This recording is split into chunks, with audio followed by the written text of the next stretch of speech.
So, let me begin by saying something really profound. Words matter. The words we use, the words we hear, they matter. There's this wonderful Talmudic story, and because I'm a rabbi, I love to tell stories. The Talmud dates about 1,500 years ago, and in this story, a very famous rabbi named Rabban Gamliel, he's got a servant named Toby, and he says, Toby, go to the market and get me the best piece of meat you can. So Toby comes back with a piece of tongue. And Rabban Gamliel is very impressed, and he says to Toby the next day, now go to the market and bring me the absolute worst piece of meat you can find. And Toby comes back that day, the second day, with a piece of tongue. And Rabban Gamliel says to him, Toby, I'm confused. First day you bring me tongue as the best meat, now you're bringing me tongue as the worst meat. Please tell me your logic. And Toby says, well, you know, the tongue, when it's used for good purposes and at its best, it's the best thing we can find. And when it's used for bad things and negative purposes, it's the worst thing we can find. And I love that story because unfortunately, my childhood was filled with bad words. And I can relate to the story very, very intensely. So I talk about building up our children. My first memory was about age 5. I was in kindergarten, and I'm standing on line with my kindergarten classmates because it's time to use the little bathroom in our classroom. We probably had nap or lunch or something, and I really had to pee. I mean, like I just, that's what happens when you're 5 and you've woken up from nap. And I'm waiting my turn, I'm being really polite, and I'm in a pretty big class, and the kids are going, and I loved my teacher, and the kids are all in front of me, and let's just say I didn't make it, right? No shame, no embarrassment, I'm 5. Nobody laughed at me. My teacher didn't. She just said, we're going to have to call your mom and get you some clean clothes. I said, okay. So a minute or two later, we lived really close to the school. My mom walks in, no clothes, no clean clothes for me. But instead, she grabs me by the wrist and drags me out to the car and starts screaming at me about how much I've humiliated her. I'm 5 years old. And we just went home. And I felt tiny, just tiny. And from that moment on, I knew I had to do everything I could to keep my mother from yelling at me. She yelled at my dad all the time. She yelled at my brother all the time. I had a therapist back in California 25 years ago who described my mother as a rageaholic. So I would do everything I could to keep her from yelling at me. It didn't work. She yelled anyway. But not only did she yell, because maybe yelling I could just tolerate, it turned into actually just meanness.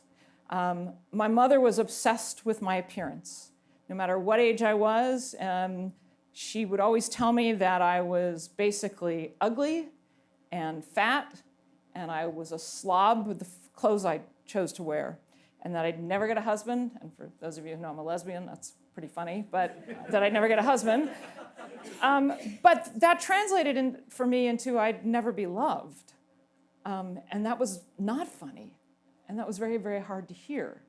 That I'd be pretty if I wasn't so fat, I'd be pretty if I wore makeup, and then I started playing sports, I'd be pretty if I didn't play sports. Everything I did, she was critical of. Absolutely everything. Truthfully, for my entire life. She died last January, just 9 months ago, and the last time I saw her, December before that, she was hurling insults at me. And so that was my life with my mother.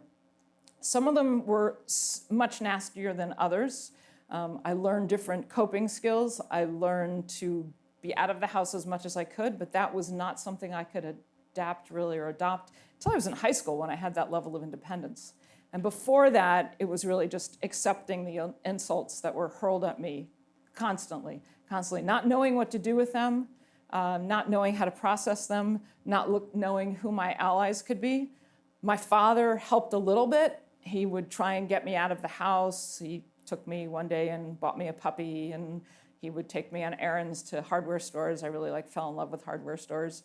But ultimately, he was her husband, so his loyalty was to his wife before his child. And so that left me really quite vulnerable and alone. I had an aunt and uncle whom I adored. They moved away when I was 13. I didn't have any other aunts and uncles. I had no cousins. My grandparents were all deceased. 3 before I was born, the other while I was an early teen. And the one who was alive was my mother's father, and I don't think I could have actually said to him, you raised a monster who hates me and is critical of me, and I didn't know how to do that. I had some teachers who tried to make it better for me, but they can't, right? We know boundaries. It's more severe today, more intense today, but even then, teachers could only do so much to help students. So I felt very alone, very adrift in the world.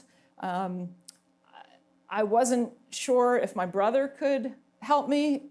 We're very close, and he could to some extent, but he was my brother, and he was 3.5 years older, so he kind of was in his own world.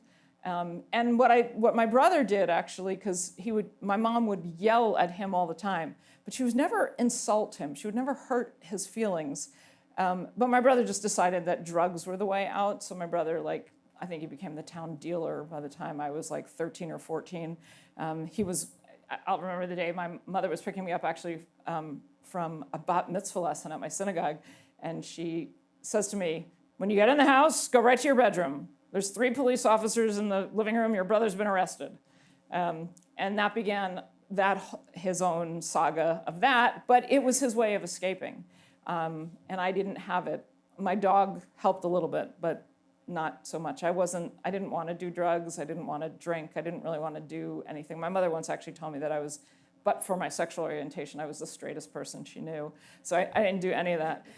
But as I got a little bit older, the insults, which remained about my body a lot, which gave me the self-esteem about this big. I used to say I used to describe my self-esteem by saying, I felt so low about myself, I could play handball against the curb. Or that first step down here, that was a real invitation.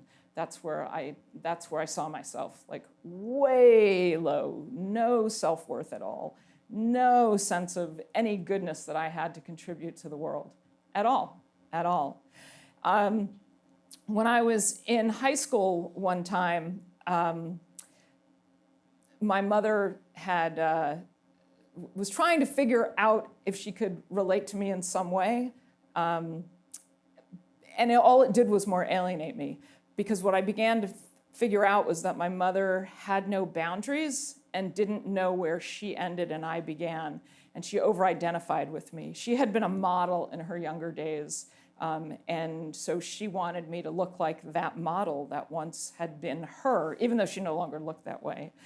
So anything I had or did or was diagnosed with or anything, she had it and did it and was diagnosed with it as well. I could never be my own person with her. So as I said, in high school, I finally figured out how to escape. There was a county park a few miles up the road from us, and I would go there, bicycle out there like most Saturday and Sunday mornings. I would take a little notebook with me.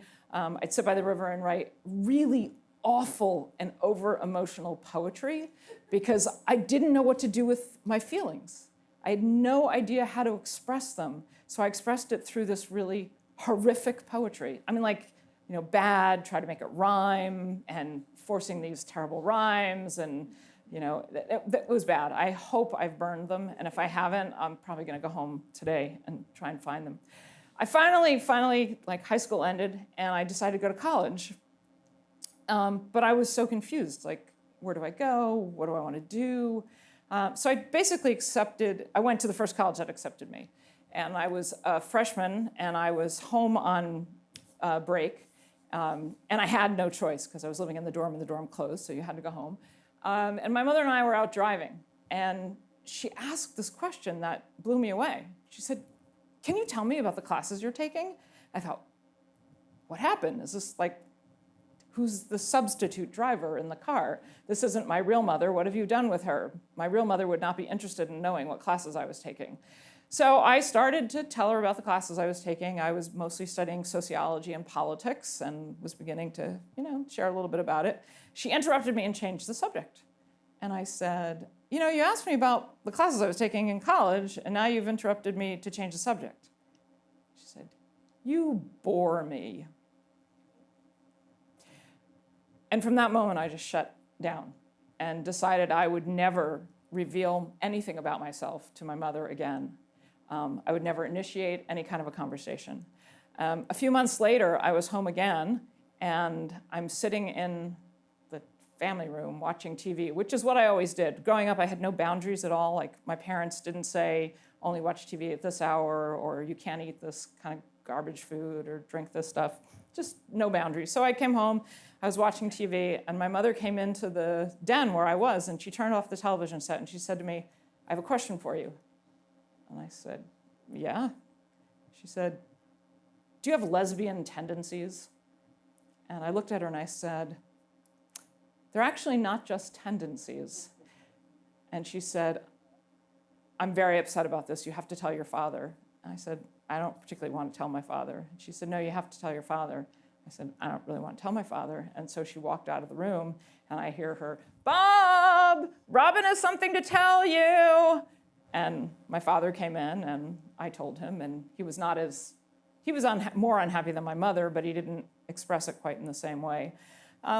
We didn't really talk much because I refused to reveal anything about myself.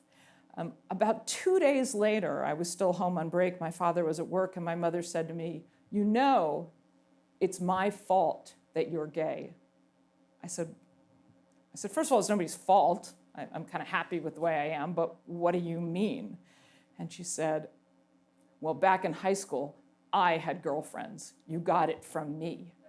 As if, my mother was the most heterosexual person I knew, but as if my being a lesbian was nothing I was allowed to own myself, right? She had to have it first. And that always went on. It always went on. When I finished, my mother had another way of talking to me, which was always, I knew you wouldn't get X or do X or be X or whatever it was because you're Y. So when I was a kid, that was, if I didn't make a sports team, it was, I knew you wouldn't make the team because you're good, but you're not that good.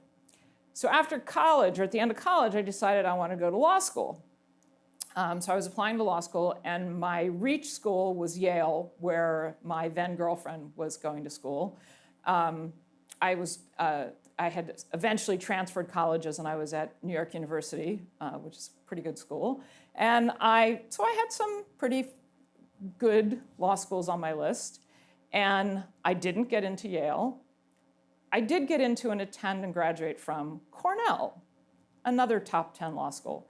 But when I didn't get into Yale, my mother's only reaction was, I knew you wouldn't get into Yale because you're smart, you can finish it, but you're not that smart. So we went through this litany kind of my whole life.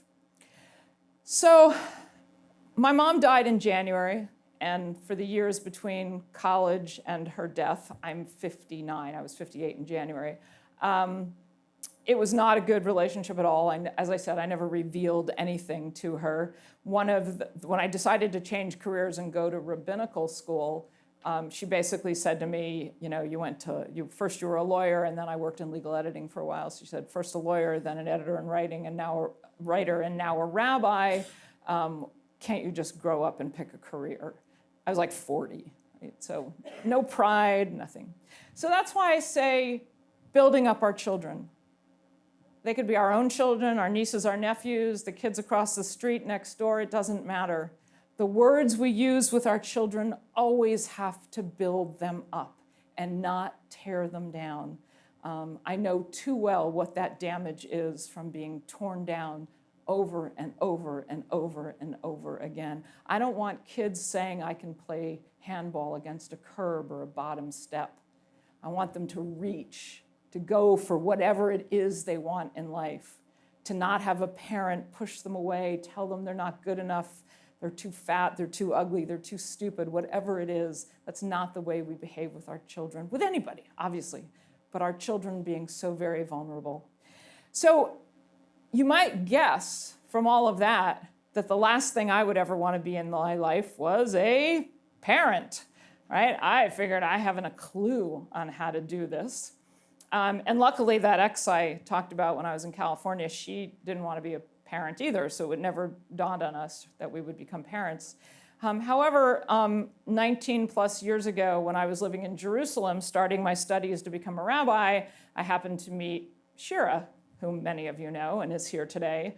I was single at the time. And we decided fairly shortly after meeting that we were meant to spend the rest of our lives together. And so 19 plus years later, we are still together. And about the first half of our time together, we were still in school and living in New Jersey and not really happy in jobs. And we moved to Concord in the summer of 2010.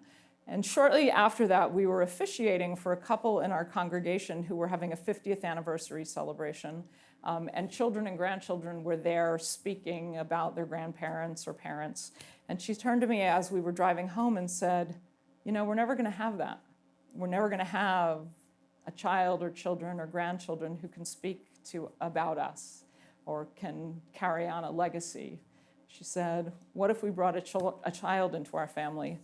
And so I said, okay, let's do that.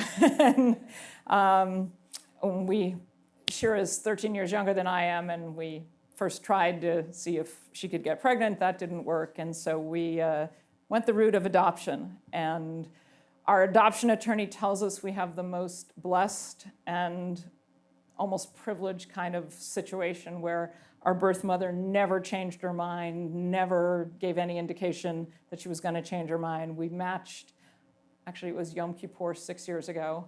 Our daughter was born the following January.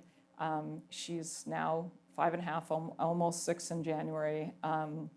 And building a family beyond just the two of us is probably, for me, the greatest thing we've ever done. She's an extraordinary kid. I mean, she's a kid. She's 5. You know, she whines, this, that. But there's a particular book that I love to read her. She loves to read. It's about beautiful horses and a kind pony and a town that loves the beautiful horses and not so much the kind pony. And at the end of the story, I always say to her, and so which is more important, being beautiful or being kind? And she looks up at me and she says, being kind, Mama, being kind. Let's build up our kids and let's build our families. Thank you.